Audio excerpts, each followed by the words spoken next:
नमस्कार दोस्तों, मेरा नाम रिचा है और आप सबका एक बार फिर से स्वागत है मेरे चैनल पे।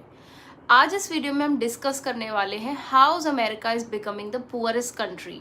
कैसे अमेरिका एक रिचेस्ट कंट्री से पुअरेस्ट कंट्री बनता जा रहा है। आज हम ये डिस्कस करेंगे with real facts and examples. So let's begin the video. America दुनिया का boss, super power and dreamland. एक टाइम था दोस्तों जब कहते थे कि अगर अमेरिका चीखता है तो पूरी दुनिया को सर्दी हो जाती है।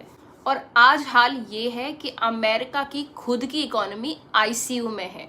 जी हाँ, एक्सपर्ट्स कहते हैं कि अगर ऐसे ही चलता रहा तो जल्द ही अमेरिका एक गरीब देश बन जाएगा। आइए जानते हैं कैसे। सबसे पहले बात करते हैं डेट बॉम्ब। जी हाँ, अमेरिका के ऊपर $34 ट्रिलियन से भी ज्यादा का लोन है इस टाइम पे। अगर हम एक अमेरिकन को पकड़ते हैं, डजंट मैटर कि वो बूढ़ा है कि वो बच्चा है, हर अमेरिकन के ऊपर आज की डेट में $1 लाख का लोन है। एग्जाम्पल के लिए सोचो, अगर हर एक बंदे की सैलरी है 50,000 लेकिन उसके क्रेडिट कार्ड का बिल है 5 लाख और वो उस बिल को भरने के लिए एक और लोन ले रहा है। लेकिन कब तक ऐसा चलेगा?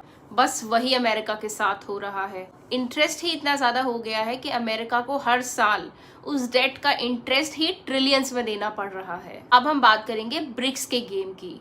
यूएस डॉलर की डिमांड घटती जा रही है। अमेरिका की ताकत का असली राज है यूएस डॉलर। जी हाँ, पूरे वर्ल्ड में जितना भी ट्रेड होता है मैक्सिमम वो यूएस डॉलर में होता है। इसीलिए अमेरिका अगर फ्री में भी नोट प्रिंट करे तो रिच बन सकती है।